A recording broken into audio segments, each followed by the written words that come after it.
music.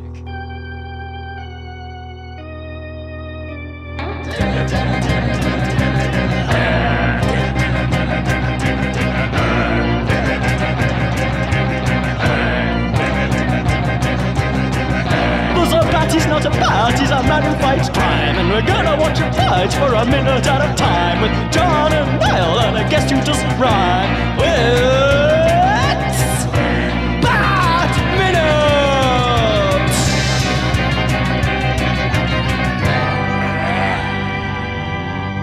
Minute! Greetings, citizens of Gotham, and welcome once again to Bat Minute Returns, the show that grabs you with its shiny, shiny flipper as it analyzes Tim Burton's, Batman Returns 1 minute at a time. I am one of your hosts, John Parker. And I am been shaken like a Tiffany baby rattle, Niall McGowan. But we are joined by some wonderful guests, dark and twisted. Would you like to introduce yourselves? Okay. I am the dark and twisted Odessa Lil, also known as Audra Wolfmann. I'll let you figure out which one's my actual birth name. It's the most ridiculous one. And with me is... Hello, I am Klingon Vanna White. I am Odessa Lil's partial life partner. Yes. She's my comedy life partner. Oh. Ah, okay. I don't know. Well, maybe partially comedy life partner, but I'm also your life partner. That's true, too. I focus on the comedy. Well, that's the best way to live. I focus on the life. Life should be comedy at all times. It's a wonderful way to be. She's pro-life. So we co-host. Actually, we're 2 of 3 hosts of another podcast, not this one, called Speak Easily Hour Minute Podcast. And the Speak Easily Hour Minute Podcast was originally Speak Easily, a burlesque show, live in bars, and where we worked for virtual peanuts. They would actually just pay us in peanuts. And at that point, I still sleep with the crunching under my feet. That's right. It's replaced my carpet, and it's actually better. I'm kind of tempted to do that. I'm going to get some peanuts, crunch them up, put them down. Just have to stop the cat eating them, but otherwise, we'll be good to go. Oh, the cat will love it. Yeah. Can cats the eat cat will peanuts? think your entire Well, they'll think it's like litter box filling. Yeah, exactly. Oh no! You might end up with more peanuts. Oh dear! Oh no! It's going to ruin the house, but I'm going to do it anyway. Who cares? I'm a rebel. Yes, you are. You're a rebel, Dottie. The entire apartment is turned into a cat box here. Makes it easier. It does. I should probably introduce the episode. God damn it. We've already descended into madness. It didn't take long today. But yes, welcome to minute 43 of Bat Minute Returns. The minute starts with the huddled masses, and it ends with the penguin seemingly about to go off into a dream sequence or something. The screen will go all wavy. It's like, I remember when they threw me in that river. It just starts showing the movie again from the very start. I would love that if it just did a flashback to this. What movie did we watch now where there was a flashback to earlier in the film? Like literally minutes before. I do remember. Was that like one of the Neil Breen ones or something? I do remember that. I think it might have been. It did a flashback to about 5 minutes ago.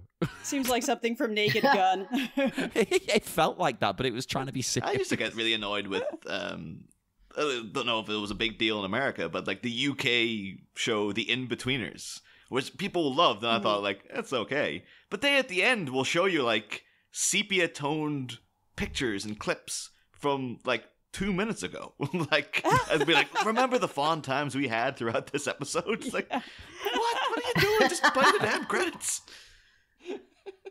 Oh, the times we had. Well, people these days, there's a lot going on in life. It's hard to remember these things.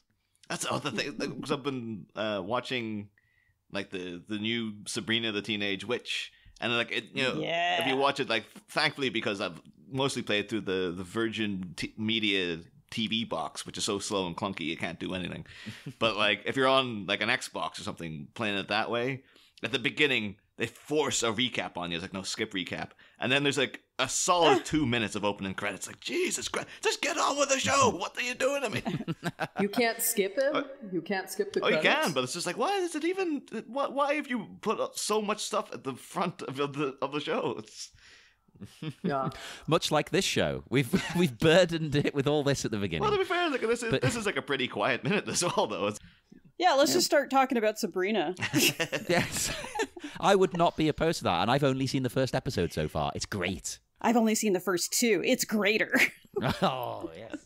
I haven't seen any of it all, and I'm just pregnant with anticipation. Oh my God, what if you give birth right here on the show? No. Live on air. Oh, I hope so. We were close to that a couple of weeks back. My friend Stephanie was like 9 months pregnant when she recorded, so I was like, well, let's hope we get through this week.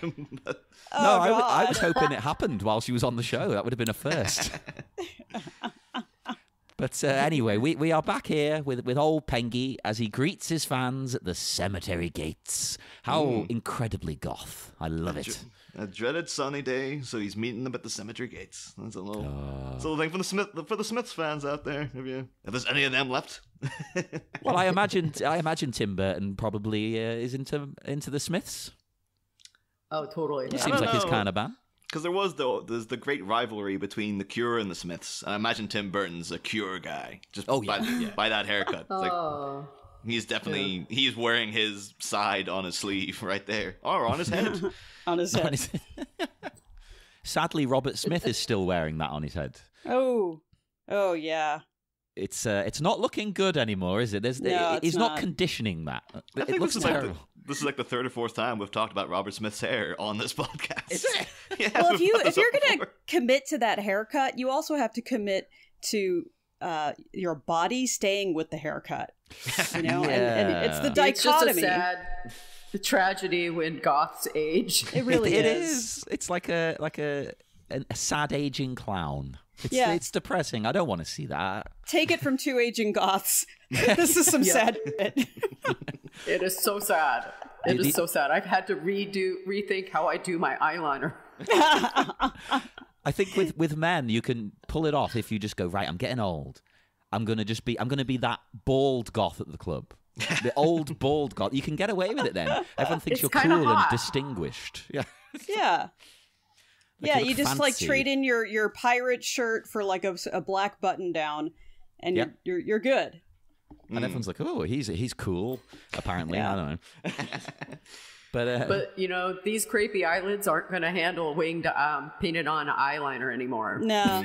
no. The death. So sad. Death eyeliner, like the comic character, it just starts to look like weird, wrinkly, and saggy. Oh yeah. What's it? Eye of Horus, I think. This is the thing that she has. Yeah. Yeah, you do the Eye of Horus and it just gets lost in your like under eye folds. Yeah. I thought it was just me who had this problem. So thank God. You're only 32, John. There. I mean, like you've got a whole future of this to deal with. I know. I'm getting old. Well, you have to do your evolution of your goth style to keep it going. Yeah. That's the thing. Like, this would have been more appropriate for like the conversation. It's a thing we'll touch on in a big way later, but it's way later in the movie when like Bruce Wayne takes off his Batman mask, and it's one of the biggest continuity errors in film, where it's just like he has the black eye makeup on, then comes away and comes back, and he's very blatantly not got it on anymore. It's like, why wouldn't you just give him like the raccoon eyes underneath? Like you just take off the mask, he's got like raccoon eyes and stuff.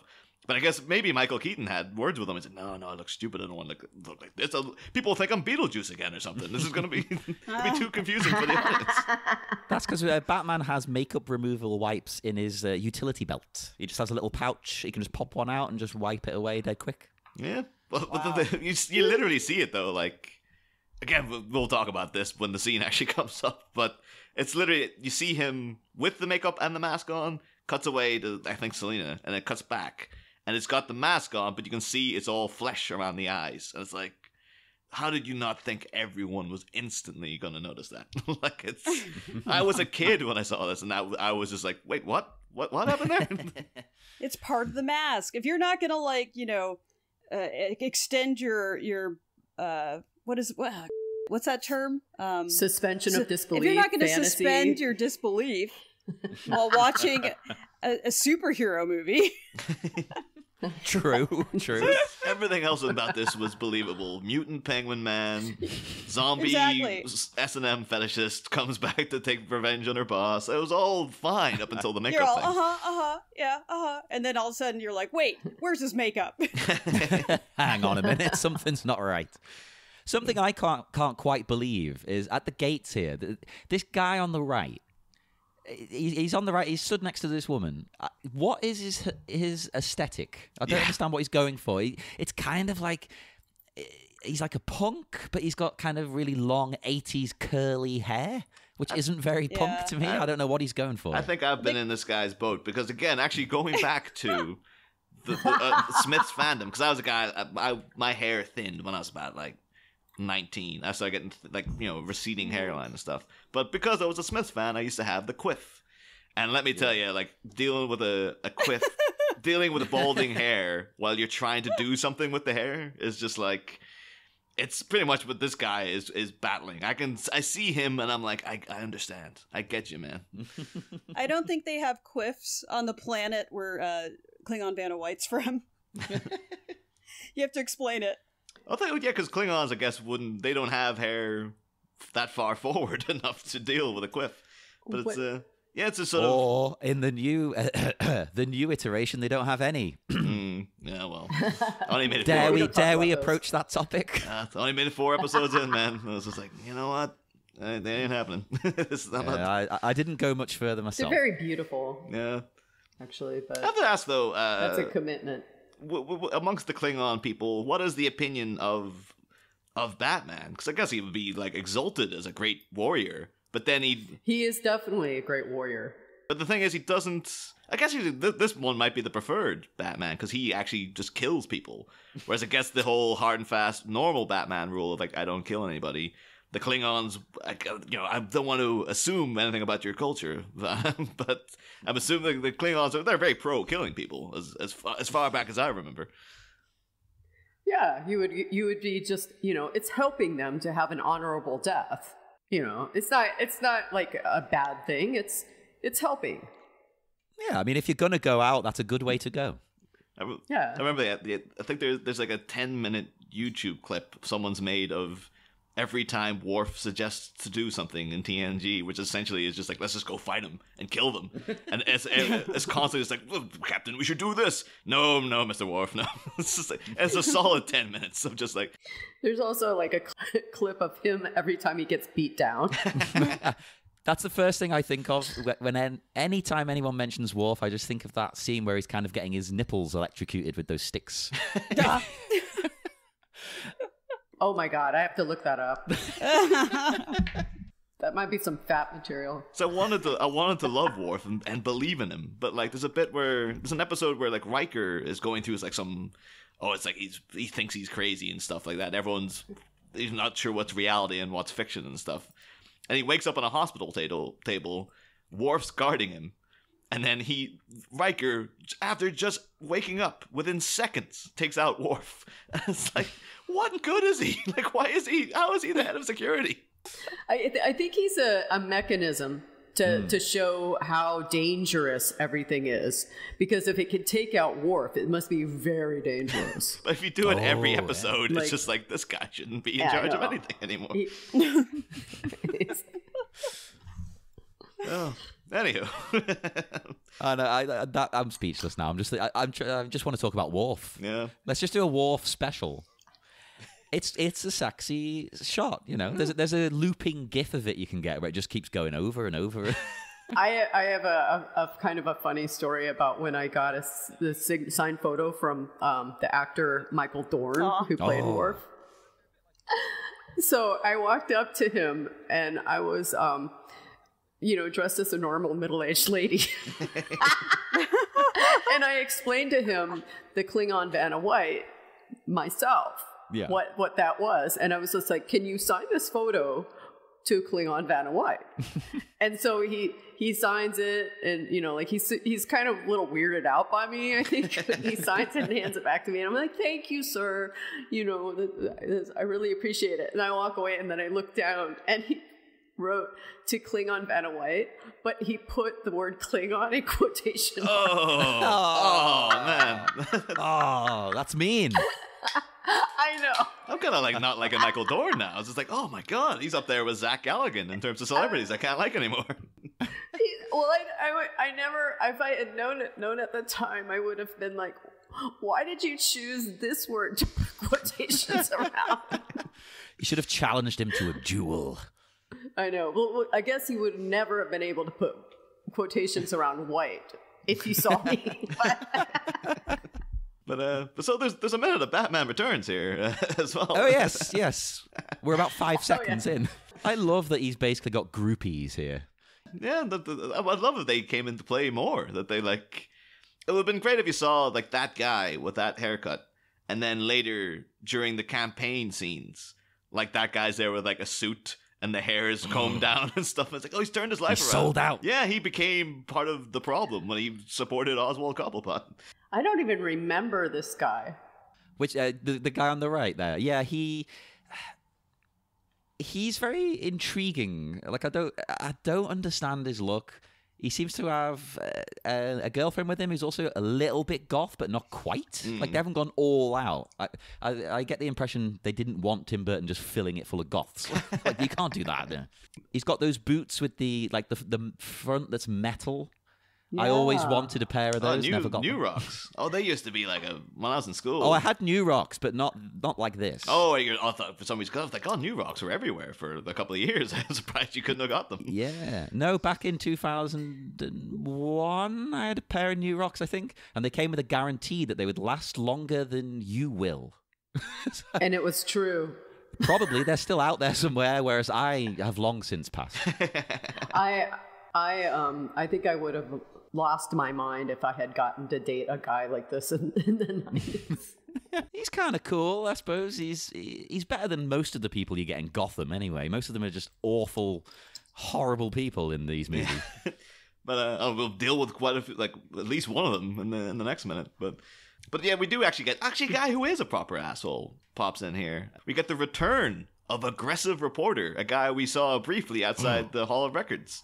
Who's the reporter who shoves his way. He's essentially not Knox, the character that should have been Knox, but they just got rid of Knox altogether. So now we've got aggressive reporter, who should be called not Knox, because that's much better. Well, as far as we're concerned, we can just call him not Knox. But because he makes his way to the front, all the groupies, of course, are shouting out "Penguin," and the Penguin responds with this, great prepared sort of statement of like, "A penguin is a bird that cannot fly. I am a man. I have a name, Oswald Cobblepot." And you kind of want the crowd to be like, "What? That's your name?" I like the penguin better. Yeah, it's weird name. What? I don't understand how they came up with it. And also in the Daniel Waters draft, am I remembering this right? He is given the name for his image for the political campaign. That's right, yeah. Yeah, that's not actually his name. But he comes out with something I love in the script there. He says, "A real name, Oswald Cobblepot. It's as sweet as cotton candy on a walrus's belly." Oh. What? What the hell's that? Oh. That's not cotton candy. Oh, yeah. We'll say, though, in a kind of quasi-relevant into what's happening in the minute. But the thing is, the Penguin, as a character, was not always known as Oswald Cobblepot. And it's a very strange situation we actually have, where in the first issue where you see the Penguin, which is Detective Comics 58, when we first see him milling around, Bruce says to Dick Grayson, they're in an art gallery, and he's like, "That guy looks like a penguin." And then later on, the Penguin introduces himself to people. He's like, "Yes, I am the Penguin." And it's like, did he overhear Bruce Wayne saying that? And he's like, "Oh, I'm going to go with that. That's a pretty good name." Or was it just like everyone so resoundingly like, "Yes, he looks so like a penguin. Everyone knows to call him the Penguin." Hey, own it. If you look like a penguin, roll with it. enhance your penguin features. Get a little bit of contouring on the nose there, highlight it, make it pop. Oh, totally. But later in that same issue, he actually goes by the name Mr. Boniface. That's supposed to be, it might be a pseudonym, but it's kind of alluded to that, yeah, that's his name is Mr. Boniface. Boniface? Yeah, which is very strange because in Sam Hamm's original draft of Batman 2, as it was called then, he only referred to the Penguin as either the Penguin or Mr. Boniface. That was his identity in that. And throughout the whole movie, he's Mr. Boniface. And it's just like, that's very... I think, too, I wonder if it is a thing where it was Sam Hamm getting lazy with the research, because apparently, I think we... Like me? I think we did do... we mentioned before that the Penguin was a studio-mandated villain. Like, he was... The studio were like... I think Tim Burton wanted Catwoman, Sam Hamm was like, oh, we're doing Catwoman. And then the studio was like, no, you got to do the Penguin as well, because the Penguin is the second villain after the Joker, in their minds. And much like I know Chris Nolan did when he had to deal with the Joker, although he did it in the fantastic ways, where he kept emphasizing, like, yes, we've gone back to the first issue of the Joker. That's what we're basing it on. And I think maybe Sam Hamm just read that first issue. He's like, yeah, I get the Penguin. Yeah, Mr. Boniface. Yeah, that's totally fine. And he just didn't look at any other Penguin material. But one thing I think I might throw in here, because I think we should try to do this more, maybe with this movie, because we kept referring to the Joseph Mankiewicz script in the first movie, but I don't think we ever properly went through it in any way. We just kind of peppered it in. But because Sam Hamm's original script is quite interesting, I thought I'll sort of do not a reading, but I'll describe the opening scene of the Penguin in that, because it's really something in comparison. It actually opens with the Penguin. He's in prison at this point. He's a convicted felon in there for 13 years, getting parole. And he's got the monocle on and stuff, and he's referred to again as Mr. Boniface the entire time. He goes back to his roommate T-Bone, who has set all his birds free, and he's just like, "Oh, I'm sorry, Pengy. Like, I thought because you're getting out, you wouldn't want the birds anymore, so let him go." And the Penguin's infuriated by this, and so he goes like, "Oh, it's okay, T-Bone." Gives T-Bone a Walkman. He's like, "You can have this." And then later on, as the Penguin is being released, he meets up with his two henchmen, Frick and Frack, who are described. They're essentially kind of like those guys from Trading Places, those old rich guys. It's the same kind of characters.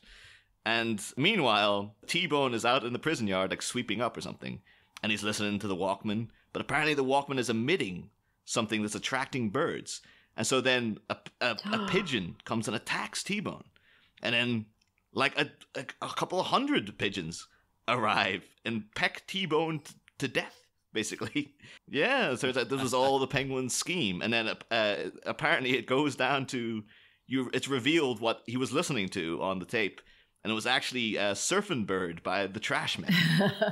Which is, and it's like, yeah. And the thing is, you're just like, this guy wrote the first movie. Like, did he not see that film or something? This is such a wild tonal shift. It full blown back into 1960s Batman. It's crazy to me. It's like, maybe he legitimately forgot what he did in the last one. Like, I don't know, I write that many scripts. Yeah, I know they brought in that Warren Scarron guy to do a bit of a polish. Maybe he did just like, I completely rewrote that script he wrote. And Sam Hamm has never seen the first Batman movie. So he's just like, this is kind of stuff. We had like guys playing the trash men all the time in that movie. But yeah, should also note as well, though, the name Oswald Cobblepot did pop up a couple of years later. Yeah, it was 1941 the Penguin was introduced, and in February 17th, 1946, there is a newspaper strip, not the proper comics, but a newspaper strip, like a little mini story about Batman and Robin catch the Penguin stealing a letter for someone called Oswald Chesterfield Cobblepot. And it's revealed that that's the Penguin's name. And the plot line is that the Penguin's aunt is visiting town, and she's convinced that he's a model citizen, and he's like running an umbrella business. And so Batman and Robin agree to put on a good face and pretend the Penguin's like an innocent citizen to impress his aunt, basically. Aww. And it's one of those things of like, oh, that you think that'll be forgotten? But it's like, no, they brought in his name's Oswald Cobblepot into the proper comics after that. So I guess that's in canon. That was a story arc that they never Tim Burton tragically would never get to. But oh, don't depress me. You can't have everything in every movie. It would have been a nice little half hours side thing where it's like, oh, no, apparently the penguin's fan of his aunt's come to town, and she thinks he's like this really great guy. Can we talk about his weird flippers? Oh yes, oh yes. I'm excited to talk about these. Please tell us. Well, first off, I mean, you've kind of seen them before, but you get a good close-up here. Because he says, perhaps... Well, he's talking about why his parents threw him away. He doesn't understand why, but he wants to try and, understand them. Because he doesn't seem to think they're evil. It's all an act. But he says, perhaps when I held my Tiffany baby rattle with a shiny flipper rather than 5 chubby digits, they freaked. First off, I love that the penguin uses the word freaked. Because it's just... Yeah. It's a bit 70s or something, or 60s. He's kind of a bit hip. I imagine He's a beatnik or something. Because the penguin lived through the 70s, so I wonder what he was like then. like penguin. I want a beatnik penguin. They're going around with like an afro and stuff, and just platform shoes and stuff. But when he says about the flipper, he does raise his hand, and this is where we get a really good shot of it here. And he like wiggles it, kind of like this reverse shocker move. Well, it's kind of grossly sensual. You thought about it. Yeah, when I was a kid, I always thought, okay, he's got a flipper, but he's wearing a glove. But is he wearing a glove? I don't know. Yeah. And why did they separate out the index finger? Yeah. Well, it's definitely a glove though, because we see him with the gloves off later. You get a good. Oh, you're right. You get some pretty graphic scenes of him you do. with the bare hands and stuff. And they're even. That's a good point. Yeah, even more gross or sexual, if depending on which way you sway. Eats the fish. Yeah. So good. All I could think of with these flippers now, though, is as much as I hate this show. I really hate this show. Sorry if anyone listening likes it. Is in American Horror Story Freak Show, one of them has like lobster claw hands, and there's a whole bit where women are lining up for him to interfere with them. Shall we say? Perform something upon them. It's very mysterious. Yes. You never know what it is. It's all inferred, but it has to do with the flippers. I mean the claws. He's so romantic. Well, I'm a man, so obviously I don't know how this works. But in my mind, there's no way you could be doing something with a weird, flippery lobster hand that would be that pleasurable. I could imagine. Well, I don't know. Again, this is a couple of weeks' time, but the penguin does mention that he has a French flipper trick, which apparently he performs with women. And I dread to think what that is. Well, you can look at his flipper right here, and you know what it is. Yeah. I think you can figure it out. No, that is an intruding flipper right there. That thing. Well, and the glove would help. Surely, it looks very shiny and smooth. It's gone, very like. I don't know if they just had the material left over from Catwoman's costume or something. Why has he also got these very, insanely... They're PVC, right? Those are PVC gloves. Yeah. So. No, they're not PVC. They're latex. They're molded latex. I can tell by looking at it. PVC would end up having seams in it and would appear more flat. But this is a molded, dipped latex. I like the way it makes no sense for the character, though. Like, how has he got these as well? But yeah, I was just thinking, because we've got we might as well mention, because I think this might be the last time you do see aggressive reporter, he's probably bars his way to the front of that as well. Like, that's real, that's a guy getting to the front of the stage. Like, one of those people who just annoys you at concerts because he's just like all elbows, just like, get out of my goddamn way. Oh, God, I hate them. Or the wedding photographer. Out of the way. Bash! Get out of the way, lady. Weirdly enough, though, aggressive reporter is he's played by a guy called Eric Onate or Onati. I think he's Mexican, but or the name looks Mexican to me anyway. But he's only been in 3 things, and it's a very odd combination because he's in. Okay. First, he was in The Last Boy Scout. Like, all right, that's pretty good. Yeah. Then he went to this. It's like, oh, so things are going well for him. And then he appeared in Desperate Rescue, the Kathy Mahone story. Oh. And then, which looks like a made-for-TV. That well-known masterpiece. And then nothing else. Like, the guy, maybe he was just like, my career was in such an ascent, then I got that Kathy Mahone thing, and it just died. Like, just died a death. No, see, now, anytime someone stops working, in my mind, the first thing I think is, oh, they've died. Yeah. That could not find whether he himself was still alive, but I did think he doesn't look old though. There must have been, maybe there was tragedy in the. Maybe Eric O'Neill was actually a proper star in the rise. He was like I was gonna say the early '90s River Phoenix, but then River Phoenix was in the early '90s, so maybe River Phoenix overshadowed the death of Eric O'Neill or something. Yeah, he overdosed outside the Viper room like 5 minutes before. We've discovered the truth. We've unearthed it. We're hard-hitting reporters. It was like for one day or something. It was just like, oh my god, Eric O'Neill said, oh my god, River Phoenix just died. And everyone just, all the reporters just like go over like 5 feet into the direction. Yeah, just like flashing all the bulbs and stuff. Yeah, I think his mustache though may have held him back. Does he have I haven't even noticed the mustache. Let me have a look. Isn't he like the? Oh yeah. Oh, that really does like make him limits... only appropriate for certain roles. Mm. Yeah, that really limits your if you're saddled with a mustache like that. I don't know, but it could have been a thing though. Maybe he thought that himself and he shaved the mustache, and that's when the roles dried up. They're like, no, we hired you for the mustache, dude. Like you need it. He's like, I want to be more than that. It's like, we got news for you, Eric. You're not more than that. You wore that mustache.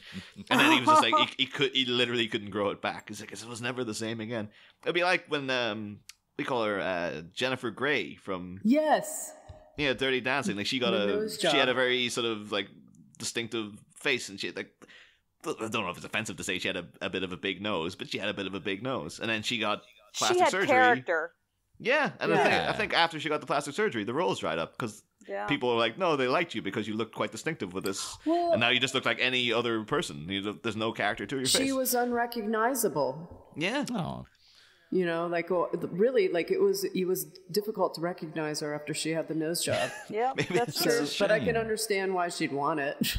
I love a big nose, though. I'm into big noses. Yeah, I don't know me what too. it is. I mean, she totally dissed her heritage, is what she did. Mm. Hey, I also had a big nose, and I. You're dissing your heritage. I kind of am. You dissed your Klingon heritage. I know, because I did get the nose job. Well, fair enough. Everyone should do what makes them happy. But Absolutely. It's a shame that she clearly sort of it made her career suffer because that's why they wanted her. Oh. There's a whole bit in that new A Star Is Born about Lady Gaga's big nose. It's like it's a plot point, like what? And and they have like a little touching sort of thing between each other where she'll like caress her nose with his hand, like. Weird. Yeah, there's like a sexual thing about rubbing a nose. That'd be something though. Like they worked that into this movie, and it was like the penguin doing it with Max Schreck's hand on his nose and stuff. I do wonder though if the penguin, maybe like wonder if anyone mid his campaign ever says to him like, you could get like surgery to like take down your nose and like you could separate your fingers and stuff, but maybe. Again, maybe his whole campaign is based on the fact that, like, this guy, look, he's different. He's a new voice. Look at how distinctive he looks and stuff. But again, okay, my new interpretation of the Penguin. I'm going to remake this movie. Right, the Penguin's going to start off as a normal guy, and he's going to have surgery. He's going to perform surgeries on himself to make himself into a penguin. Ew. Yeah, because he'll hack at his face and he stuff. identifies as a penguin on the inside. Like he's always felt like a penguin. So he's got to catch his body up with like that lady. Cat lady? Like who the Bride of Willenstein, I think it is. Or oh, yeah. The cat. So she turned herself entirely into a cat. Yep. Yeah, I remember this. Yeah, she's still out there. I do remember those pictures. Yeah, that was a... Hang on, I think I've been at... I'm sure I've been at a show she was at. I'm sure she went to... Wildenstein. Like 10 years ago. I'm sure she went to like the bazaar ball or something in London. Oh. That's fitting. Yeah. Because they're better than the completely ordinary ball. Regular ball. I would turn up to that in the weirdest outfit just to prove a point. You wouldn't get in, John. That's the whole. The security at the regular ball wouldn't stand for that kind of thing. I would protest. Like Klingon Vanna White, maybe you could go in middle-aged lady drag. I would prefer my middle-aged lady drag to. I just pulled up a picture of this poor woman. Yeah. She has too much money. There was a show once I saw, it's years and years ago. It was called The Swan, and it was like a beauty competition. I'm trying to think of what you could compare it to. They do like competitions, and the prize basically was you get all the plastic surgery you want. And it was, but they were trying to sell it as like, oh, it's all about the beauty within. But then the prize is, oh yeah, and then we can do whatever you want to. Very strange message. I wasn't sure what they were going for. Yeah, congratulations, you are okay with yourself. Here's limitless means to alter yourself in whatever way you see fit. Totally. Become a penguin. Do whatever the you want. My God. Something I find dark in this minute is the journalist points out to Oswald here that he's never going to get to set things straight with his folks since they're dead. It's like, you don't bring that up. That's harsh. Bloody hell. Oh, yeah, because I forgot about that little... We got so sidetracked for this minute. Yeah. I thought we were kind of like, we're at the end of the minute. I was like, no, there's other stuff. We probably need to wrap up in a minute. This is still the first minute.